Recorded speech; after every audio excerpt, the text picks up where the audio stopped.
Welcome back to the Craftsmen Online Podcast. This is a weekly half-hour program focused on the relevant topics in Freemasonry and the various aspects of the craft. Any opinions, thoughts, or viewpoints shared during this program are that of the individual and do not reflect the position of any Grand Lodge, appendant, or concordant body from which the member may hail.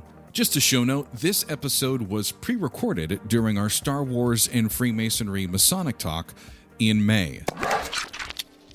We're going to take you to that event right now. Without further ado, let me introduce my guests tonight. I'm super excited to welcome both of these brothers on. First is Worshipful Brother Patrick Connor, who is the Junior Past Master of Harmony Lodge Number 9 in Cranston, Rhode Island. Brother Patrick Connor, welcome to Craftsmen Online. Thank you. Thank you for having me. I didn't want to spare him without just some quick humiliation. I was able to visit him during his time in the East in November. I was presented with a really cool image that night from the brothers of his lodge. Yes, that is actually a Jedi lightsaber gavel in full bloom in the East, and I believe you have it with us tonight in person. I did. You asked me to make sure I did bring it, so I do have it with me. I also want to introduce our other guests tonight who, during our Craftsmen Online working group meetings, is never short to show us his Star Wars toys. Brother Joseph Cavallaro, who is a member of the Liverpool-Syracuse Lodge number 501 and is also known as the resident tech brother for Craftsmen Online. Brother Joe, thank you so much for joining us tonight. Thank you for having me. I'm very excited. Let's get to this. It's been the subject of many Masonic historians and authors over the century. Of course, they're all trying to seek the origins and the elements of Masonic ritual. A lot of research has been traced to ancient cultures, religions, historical figures, although now in the 20th century, a new source has emerged, and that was Star Wars. And before tonight's program, we were just talking about the magic of the movie Star Wars. So, Brother Pat, I'll start with you. You know, growing up as a kid in the 80s, when you went to see the movie for the first time, I'm sure you probably share that same feeling, but what was it like? Was it just too short for you, or did you feel like you could climb into the screen and join that outer space world? I mean, it blew me away. I had clearly not seen anything like it. My parents took me to the theater, so I saw it in the theater when it came out. And being a kid growing up in the middle of nowhere in Massachusetts, it was a big deal to go to the movies. So it wasn't something that happened often. So being able to see that was really exciting. Really had a profound effect on me, and I really look forward to the next installments and to see where that story was going to go. I think I recall waiting. I mean, I was knee high to a grasshopper. It must have been just before kindergarten. You know, I couldn't even see what the sign said of the movie I was standing in line for at the time. My parents said I had to be there. It was a movie I wasn't going to want to miss. And I think that first intro of seeing that starship getting chased, I mean, right off the bat, you knew exactly what you're getting into.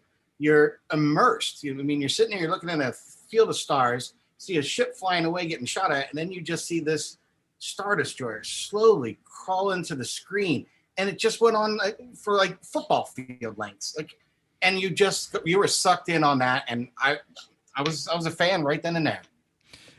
The first one that I got to see in theaters was Return of the Jedi, and I remember my brother and I, coming downstairs and being so excited to finally get to see a Star Wars movie in theaters. And for me, and it's still, I find this magical connection for men for so many different generations. My dad was into Star Wars. I'm into Star Wars. My son, who's 14, is into Star Wars. It becomes such an instantly easy, relatable part for all men to kind of get together, much like Freemasonry. When you become a Freemason, we can share those experiences, but it reaches across the generations. And I'm sure tonight that we're not going to be the first men or Freemasons to ever have, this discussion here with brothers listening on Masonic Talk and also on the podcast. But I want to start our journey tonight with that first moment when your love for Star Wars, your passion for Star Wars connected with something in Freemasonry. Do you remember that moment, and do you remember what that thing was, Pat?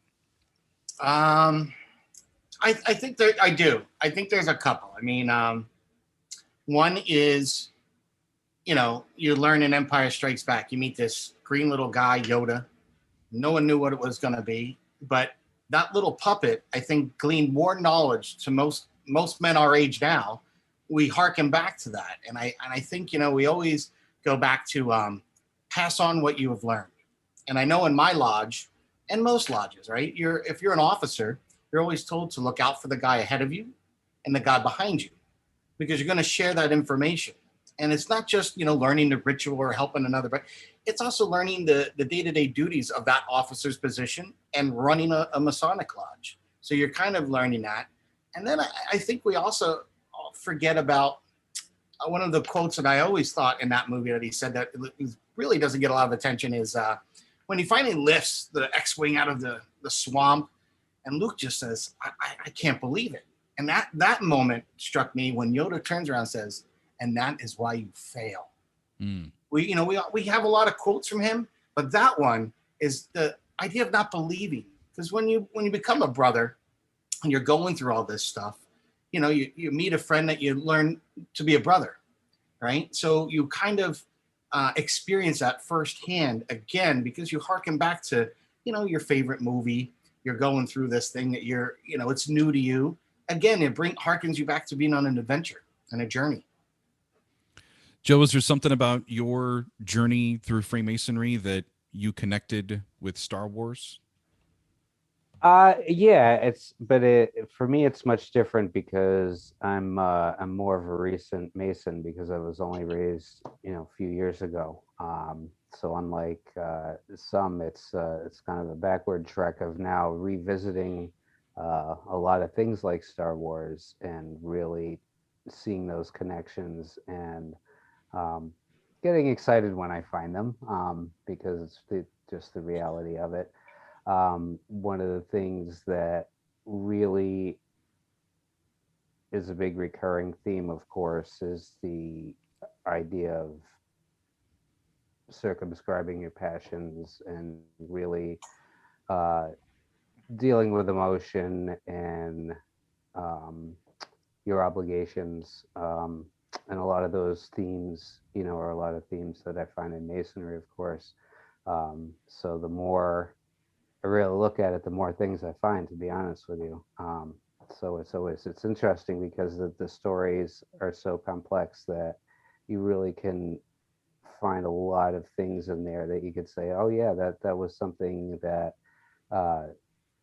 is similar to something that I've learned in one of my degrees, or some other side journey that you take as you study other ideas of philosophy and stuff like that we like to talk about as well, and how it all gets wrapped up into this very interesting package. This found your question just intriguing because I think for me in particular, especially even this past summer where I've kind of delved in so deep into Joseph Campbell and the hero's journey, and just mythology, which is all really what Star Wars is about. And anyone that even talks to George Lucas will, hear us and talk about how he followed,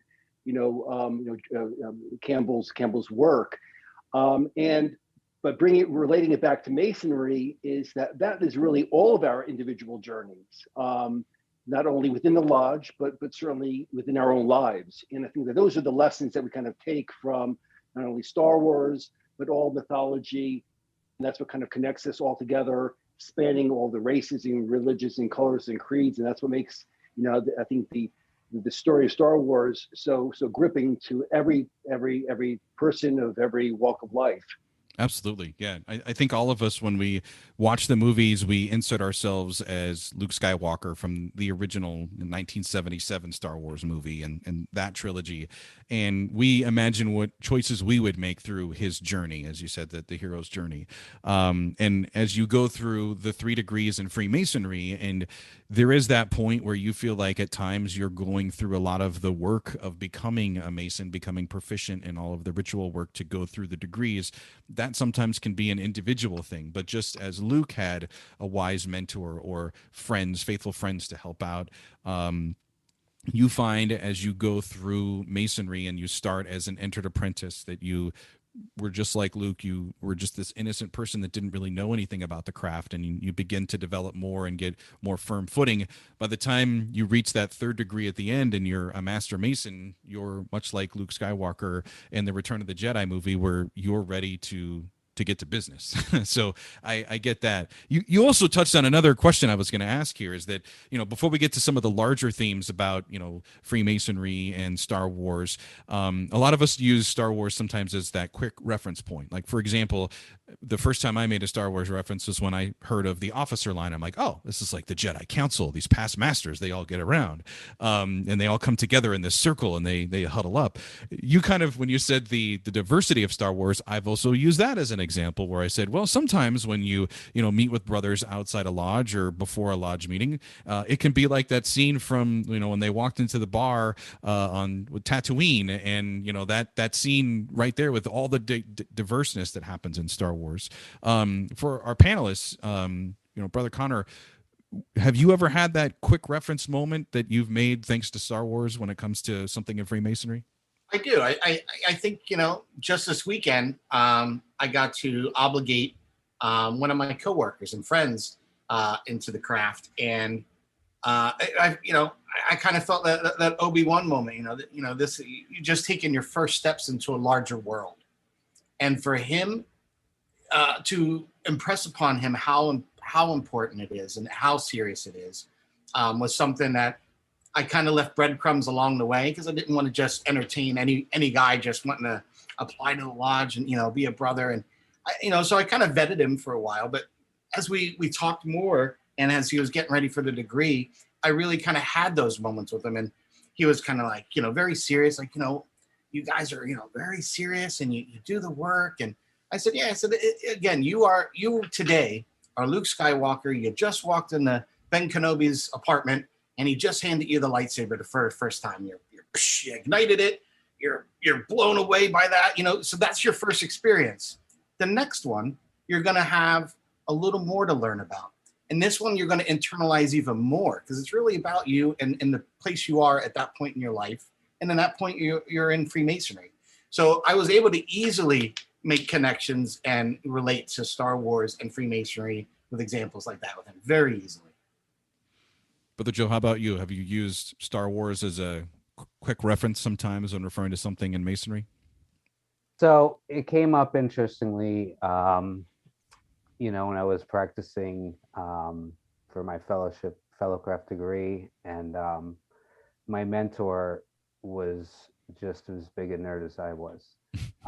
So that really helped out. So, the funny thing is that a lot of ideas came into play when he would, try to explain something to me or something. He would be like, it's like the Force, or it's like, remember this in Jedi when, Luke did this or that or the other thing, and it's like, oh, okay. Like, so it was kind of funny how more him than I kind of used it as a tool to help me kind of remember things, or kind of get a bigger picture idea in a way that I easily understood, because of why we're here to talk of some of the universal themes and ideas that are similar. Mm. I'm going to pose this one to Brother Stephen Adam Rubin, our Grand Treasurer in New York. You brought up The Hero with 1,000 Faces, and I didn't want to discard that one, because I started reading that book when I heard that George Lucas had used that as an inspiration for many of his ideas in Star Wars. So I'll start with you on this question. We are based on that 3-degree, at least in Blue Lodge, process. Do you feel that, Freemasonry and the readings that you've made in the book, do you feel that, we follow that same journey pattern? We do. And what I appreciate what we're doing here tonight, and what we've tried to do, quite frankly, Craftsmen Online, and quite frankly, I think other people have done on Zoom, is start talking about these themes more. I think, our ritual is, in fact, it's so educational and informative. And I find that too frequently we brush over our ritual too quickly, and you just use it as it's also, sometimes it becomes almost an annoyance, because you want to close down the lodge and get to the bar for a drink with your brothers. when the fact is that these are all, every single time that we open and close lodges and we do the degree work, it's all educational and learning tools. And we're supposed to be, you know, bringing this inside of our hearts and our souls, and then taking that outside of our lodges and shaping how we live and conduct our own lives. I think that, you know, the themes from Star Wars, the theme from you know, Joseph Campbell, and many of the mythologies that one could read about are in fact what where Freemasonry derives its heart and soul. And those very same lessons that were being taught 1,000 years ago are being taught in our lodges this very evening. And those are the lessons that we must really try to strive to abide by, and not merely, you know, as I like to say, we have to live by the words and not just parrot the words. One thought that I have on that is that for us, you know, there's the three components, right? And a lot of what Joseph Campbell shares with the stories is there's the beginning, the middle, and the end. And I don't think that that's necessarily true in Freemasonry. I think for a lot of us, the end is really that second beginning where we now have that light and we're off seeking and trying to continue to enrich ourselves. So I want to focus on that central concept that is throughout the Star Wars saga. It doesn't matter what movie you're into. It's the concept of the Force. It's that unseen energy that powers and connects all living things. Let me start with Brother Cavallaro. You know, how do you apply the meaning of the Force in Freemasonry? What does it represent to you? I mean, that's a tricky one. I mean, because really it is essentially spirituality to a certain extent, and in that it's that ability to tap into your environment, you know, in a realistic sense, and not a, you know, magic wielding sense. And in a realistic sense, it is that empathy you have for others. It's that ability to connect with people. And I'm of the persuasion that positive thinking brings positive results, and negative thinking, you know, can be a hindrance to success. So therefore, there's definitely some kind of force, if you will, that governs what we do. And Masonry, you know, it's that part of my life where it is spiritual to a certain extent. It's very personal, and it's about learning who I am and learning how I can contribute to my lodge and my community and the world around me. So, you know, it's constantly getting excited about things, using that energy, that whole idea of that, and really fanning out and spreading that. So it's kind of a complicated question, really, because you could get me down a long rabbit hole on that philosophically, but essentially that's really what it means to me. No, it's a beautiful answer, because I think for moviegoers that just go in expecting to see a sci-fi movie, and then there is this Force concept, this Zen that exists, that connected, and you start to think of other people. That's pretty deep for someone that's just, you know, ponying up a few bucks back in the day to go see a movie about blasters and lightsabers and creatures from outer space flying around. But the funny thing is, and people kind of bash on the newer ones, and maybe rightfully so. But the one scene that I love is where, you know, Rey's sitting on the rock and Luke slaps her, and it's just like, no, you know, you got it all wrong. It's about your feelings. Reach out. And she's like, oh yeah, duh. And I think all of us have that moment where we just like have that, oh duh, yeah, it's right. Yeah, we come to Freemasonry expecting to get the answers of those larger questions in life, when honestly what we learn is they've been inside us this whole time. We just had to have that confidence, that slap. And usually in a Masonic lodge, it's from like the secretary or a past master. They're never too shy to give you those smacks when you need them. So just because I know Brother Connor, I can get a little bit deeper on this question when we talk about the concept of the Force. I remember the reaction you had when episode 1 and 2 came out and talked about almost that DNA concept of how Anakin was special and unique and having this force. And to keep it in the Masonic realm, I want to talk about how, as Masons, the first place that we're made is in our heart. And there can be men like Brother, Cavallaro and myself who go our adult life without knowing that we want to become a Mason, but somehow that path leads us to the door of a lodge. So I'm going to set you up with that part and see where you go with the force from there. We often say you were here made a Mason, but we also say you were first made a Mason in your heart, right? So you have something that another brother that vouched for you and allowed you to knock on that door, right? So you've been vetted by a brother that felt that you would be worth something, right? So very similar to being pulled into that journey. Obi-Wan Kenobi knew that this kid Luke had something going on, right? Because he knew his father. He knew his father was a good guy. I mean, you see at the end of the prequels there, the last one, when he says, I loved you, Anakin. You were a brother to me.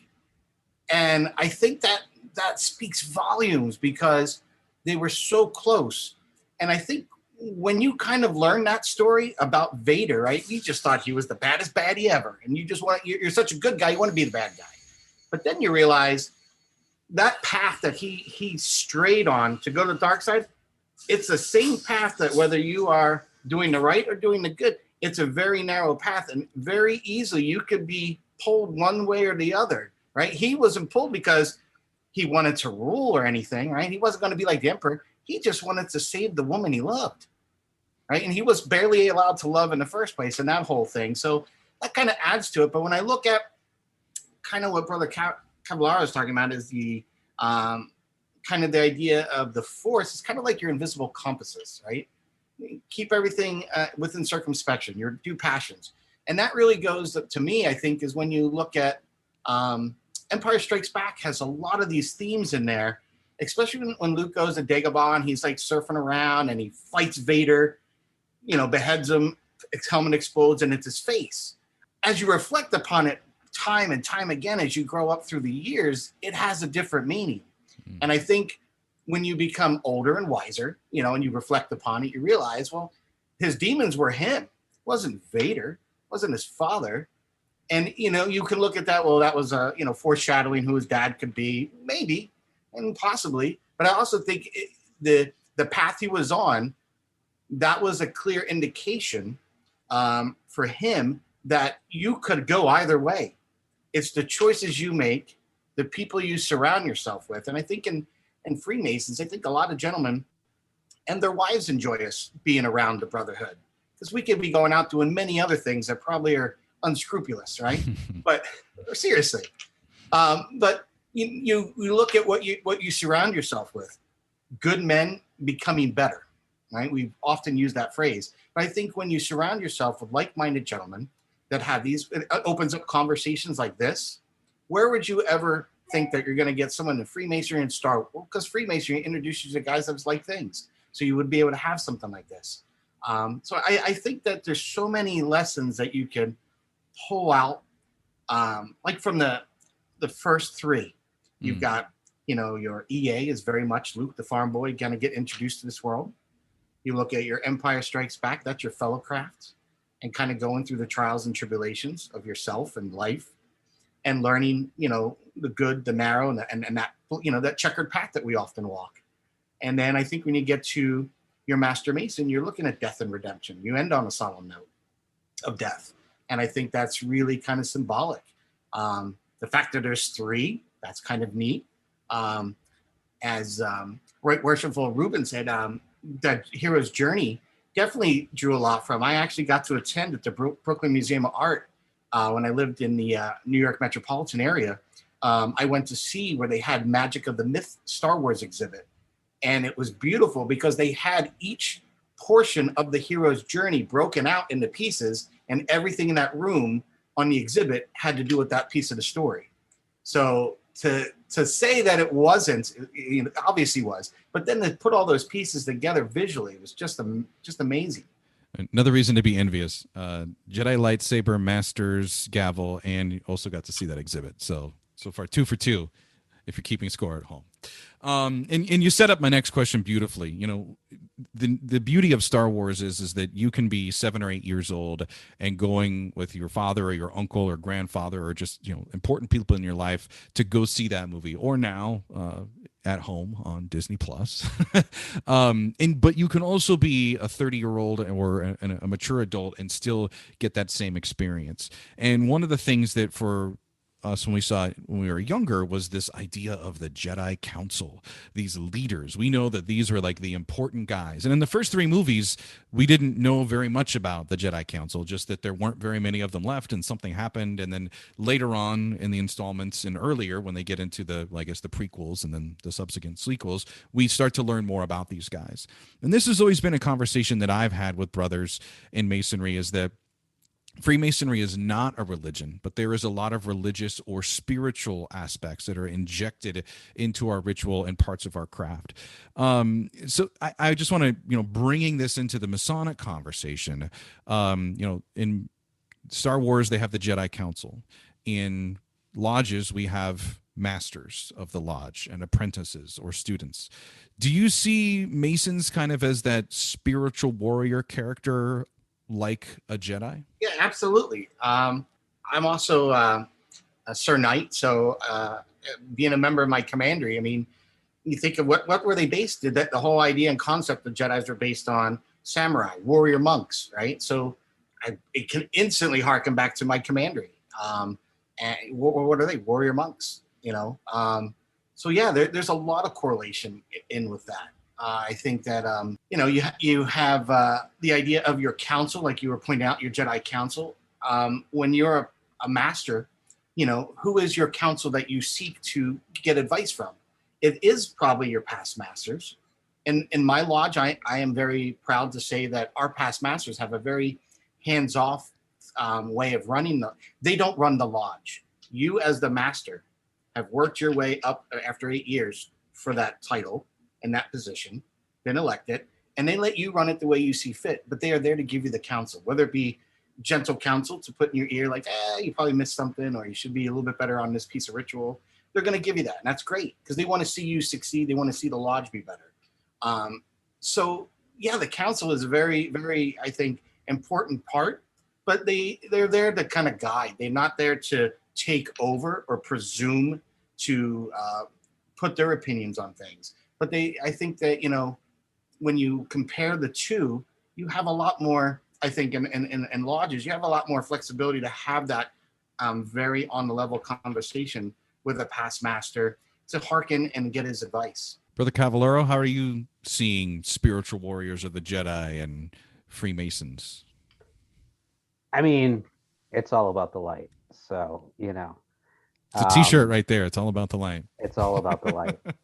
It's funny. I was thinking about this, and it's almost like I read your mind, because I was thinking this kind of question was going to come up. So to me, it's like the Jedi Council could have kind of gone a couple ways, because I kind of saw it, you know, in some ways almost as a loose parallel to like a Grand Lodge, you know, a body that kind of oversees everybody in their jurisdiction, not just a particular singular one. Each of these you know, Jedi Masters and Padawans and their associated, you know, friends and helpers all come from different planets, different systems, different races.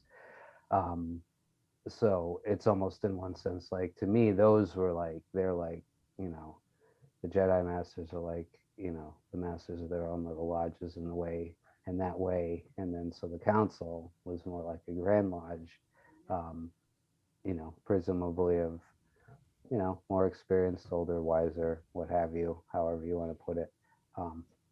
That was my take on it. He's not older, but I know that he's wiser, and he's peaked up to this question. So, Brother Ruben, did you want to chime in on the Jedi Council and Freemasonry? What I found in, you know, whenever we look in our own lives, whether it's in lodge or just in our own professions or our own family, that when you look for answers from others, you're not necessarily going to find them. I think many of the answers must come from within, yet you learn from others from outside. What I appreciate so much, what I believe is really happening now within the craft, are the thoughtful conversations that are taking place within lodges, within forums like this, where brothers are actually quantifying and trying to understand the journey that they are on and that they're taking. I can say that when I first joined Masonry, and some have heard my story, I had really no clue what I was even getting myself into.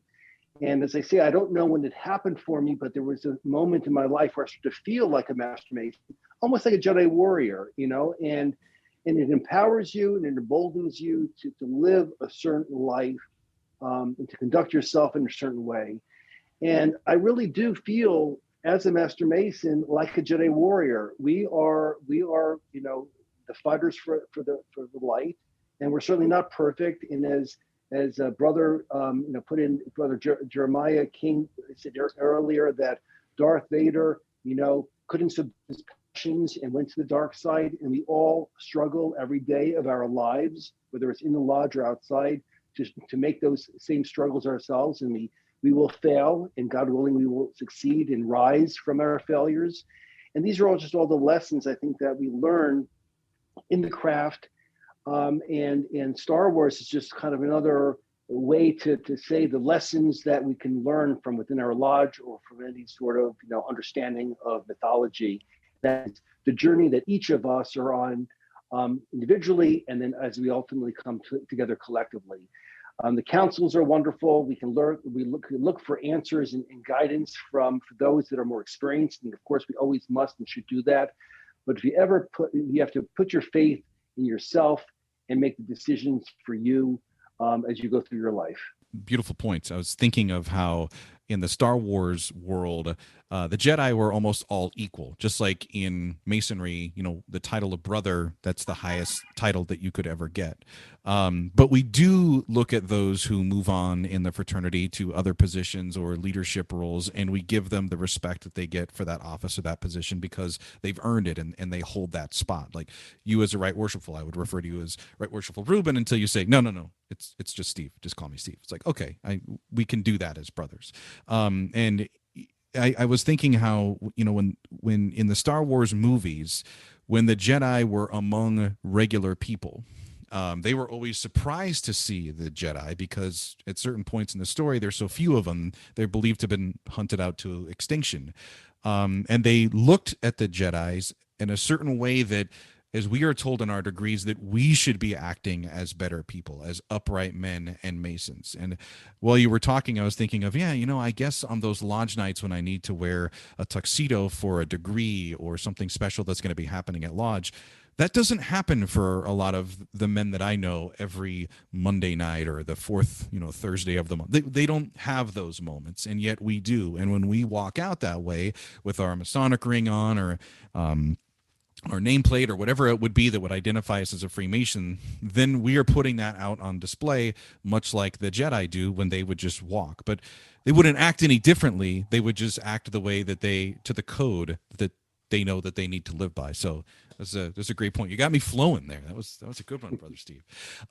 So the other great story that follows through Freemasonry, and through Star Wars, is the classic, good versus evil. We have to have that. The good guys, the bad guys.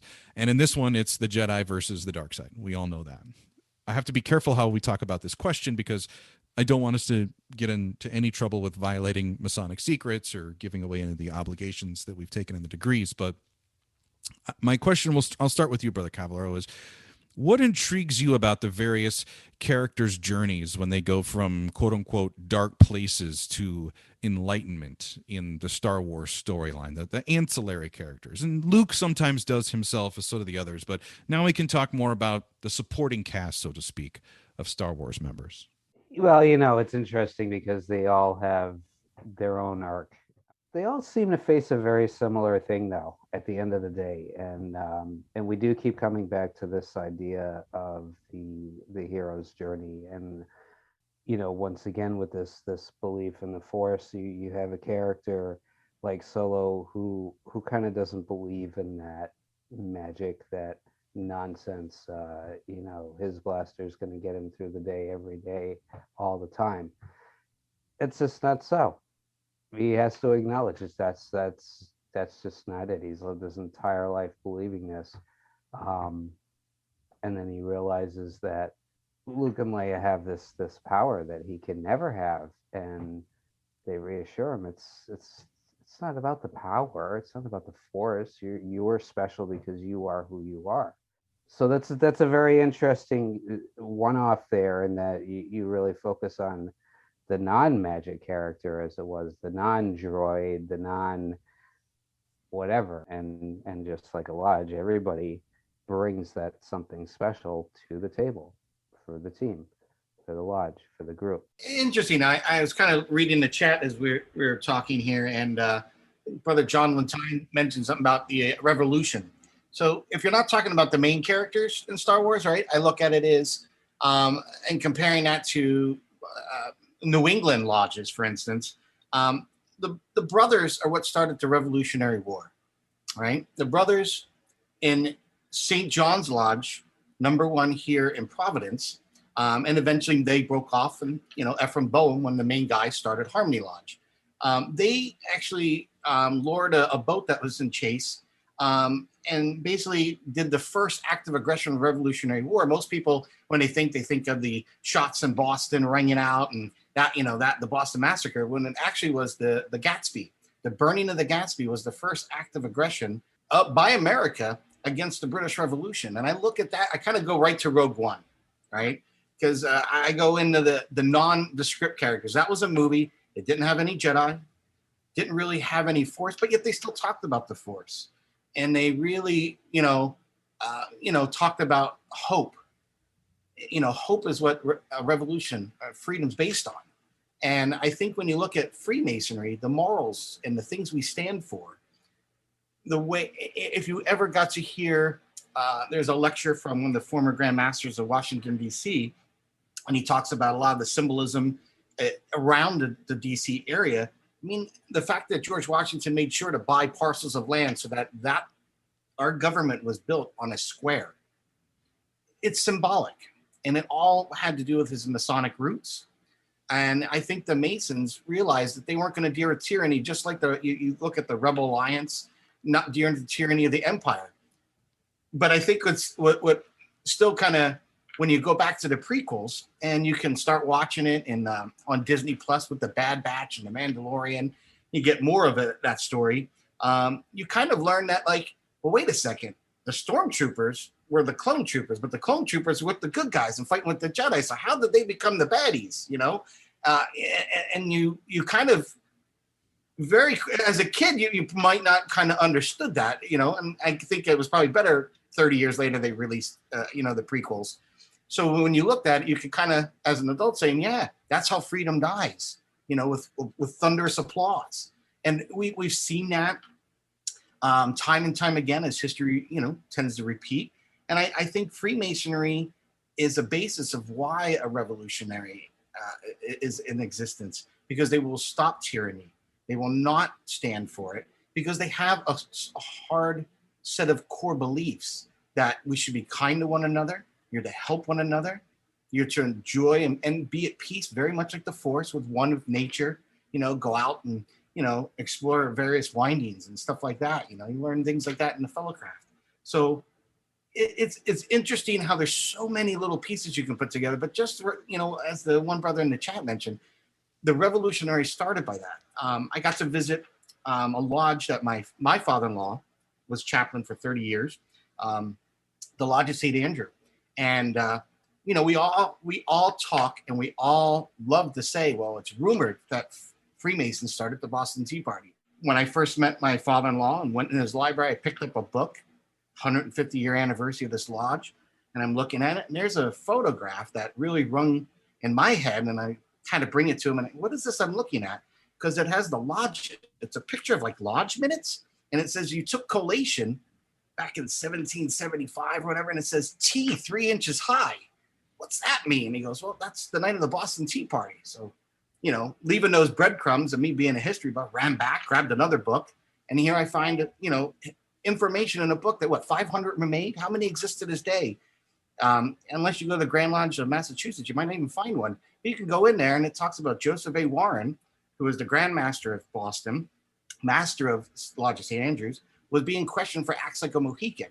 So we might talk about it and think like, yeah, Freemasons, and we don't really have hard facts. But if you dig into those libraries, gentlemen, I guarantee you will find those facts.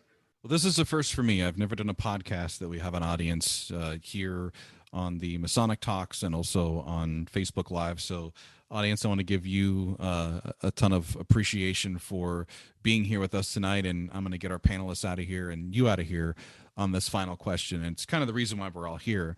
This year marks the 50th anniversary of Lucasfilms, which is George Lucas's film company.